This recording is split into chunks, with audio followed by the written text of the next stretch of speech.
Hello, this is Gary Prewitt here with NIMBL, continuing our series of videos doing SAP Access Control. And in this video, we're going to look at EAM, what that process looks like. So we'll go ahead and skip through again, if you're thinking, if I'm saying EAM and you're used to using super user privilege or used to using firefighter, then please in your mind think firefighter or super user privilege. And the demo environment is pretty similar to, streamlined environment, ECC system managed from the access control system. And we have a similar set of cast of players here. In this case, we're going to actually have the requestee open access for himself, or access request for himself. It's going to be Mike Colley, and then that's going to be routed to James Wentworth for approval. The process flow looks a little different in emergency access management. In this case, we're going to submit the request. Once the request is approved, then Mike's going to be able to go in and use his elevated permissions to do what he needs to do. Once that's completed, that triggers a notification to the reviewers or the controllers that the firefighter access is ready to review. They can then go in and look at what Michael actually did in the system and make sure it's in line with the access that he requested and the access that he needed to do to support whatever he needed to support. So with that, the process for requesting that access is very similar to what we went through with access request management. Mike's going to go ahead and navigate into the end user launchpad using just his user authentication. Again, even if someone comes in and spoofs this and it gets approved, they can't go in and execute the firefighter access.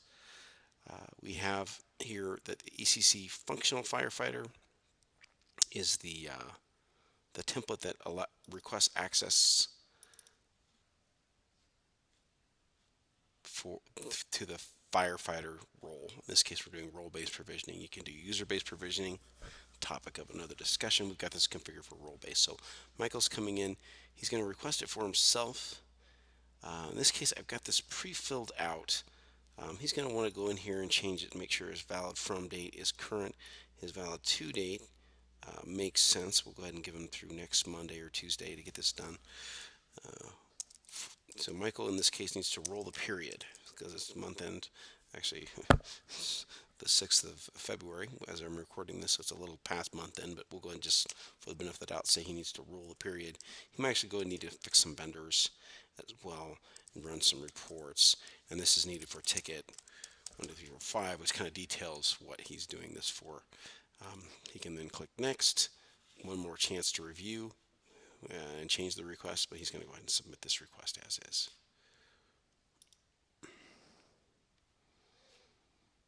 So now that that's submitted, that should trigger a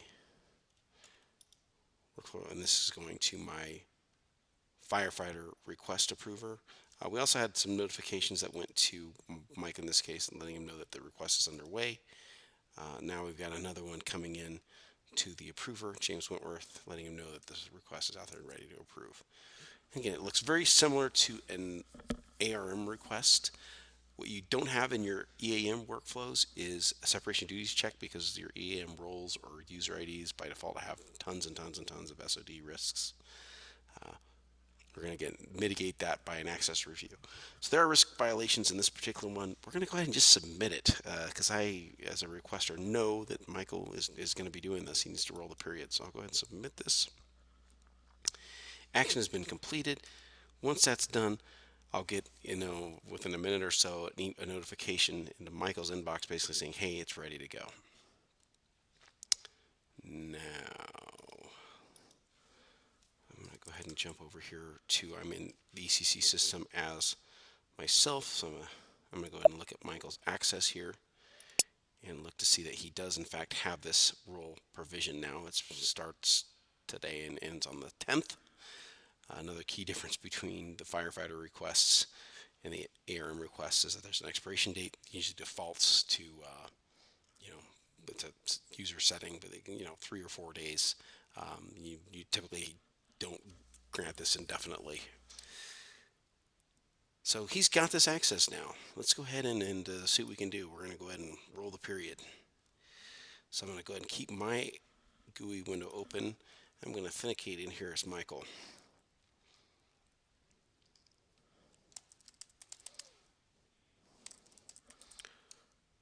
he's in, and he's got a whole menu of options now available to him. He can go ahead and run OB52. And as I stated, he needs to roll a period, so he's going to go ahead and bump this to 2. He'll bump this to 1. We actually might have it just go from 2 to 2 now. We want everything posted in February. So I'll go ahead and save this. He didn't have the ability to create transfers in production before. FI period change. Add this to a project.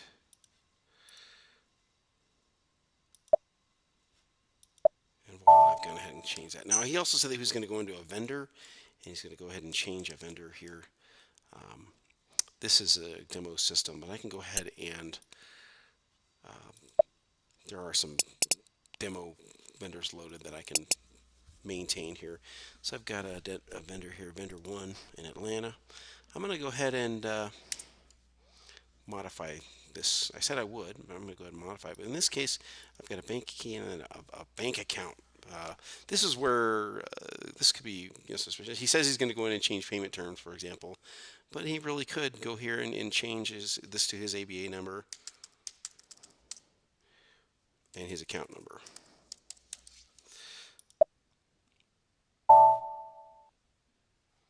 Oh my goodness. I should have kept that ABA number. Let's assume I'm going to go back in here and I'm going to keep the same ABA account and assume I open another account at the same bank. I change this to a 4, which is his personal account. I'll go ahead and click save. So also suspicious. I'm going to just, Michael, he's, I might need access after my firefighter access ends. So I'm going to go ahead and give myself SAP all here.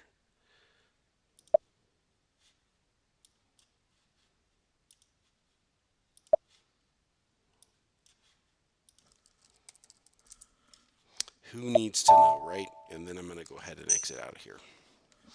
So this Michael's access in this case does not expire until the 10th, which is in 4 days from the time of this recording. I'm going to go ahead and do my review, though, kick off my review here. And this, by the way, lets my controller know that, hey, there are notifications that come through the system that let the firefighter owners know that the firefighter role has been logged into, etc. If you so choose. I'm going to go ahead and do my review here. I'm going to do it as myself, so I'm signed into the NetWeaver Business Client emulated on an HTML interface. I'm here in Internet Explorer, and I'm navigating through my access control interface. I'm going to go to Reports and Analytics, and this is where my consolidated log report is. Now, Michael just executed this activity on ECD. This is a separate system. We're in the GRC, or access control landscape. I don't have the details of what Michael just did synced across to GRC to be able to report on. So there is a background job that you can schedule. In this particular case, you also have the option to click on this link, which pulls that data across. So it'll sync any all your system logs here. So your transaction log, which is SM20 data, your change documents, your audit log, etc. All that comes across. So now that we have this, we'll go ahead and run this report. I'm going to run it against my ECC system here. I'm going to look at mCauley specifically. I don't need to have a firefighter role. I'm going to do today's date. And so one of the key benefits if you of 10.1 that you didn't really have with 5.3 is this consolidated document. So I've got everything that came across. We're in 5 that he executed integrated into this one report. So we're in 5.3. I might have had him execute XK02. In order for me to validate that he did what he needed to do within XK02, I would need to actually trigger another investigation and go into the source system and look at the change docs to see what he changed. Or I might make an assumption. I might just make a risk be able to say I can live with that risk, and really I can't. If something's really happened. With 10, you actually have all those integrated into the report. So rather than kicking off an investigation, you're able to make actionable decisions here. A reviewer can say, this is a problem, or this looks good. This is in keeping with what was supposed to be done. So in this particular case, we can see the details that Michael went in here. He went into XK02. He went into OB52 and rolled that period. He went to XK02, and he's gone in and changed bank details here. And we can actually drill into what the old value was versus the new value. Here we can see that he also went into SU01, and he changed his he added a profile to himself. Well, that's interesting, and outside the scope of what he said he needed this access for. So a lot of great reports, a lot of great data here to make decisions on before I approve this access for Michael Colley. So in this particular case, it's going to trigger probably an immediate kind of follow-up investigation that either involves internal audit and Michael Colley directly, or maybe, who knows, the police, if he's trying to defraud the organization and basically get vendor payments sent directly to his personal account. Well, that concludes our demo on enterprise access management. On the next demo, we'll look at the ARA, or the reporting piece of access control.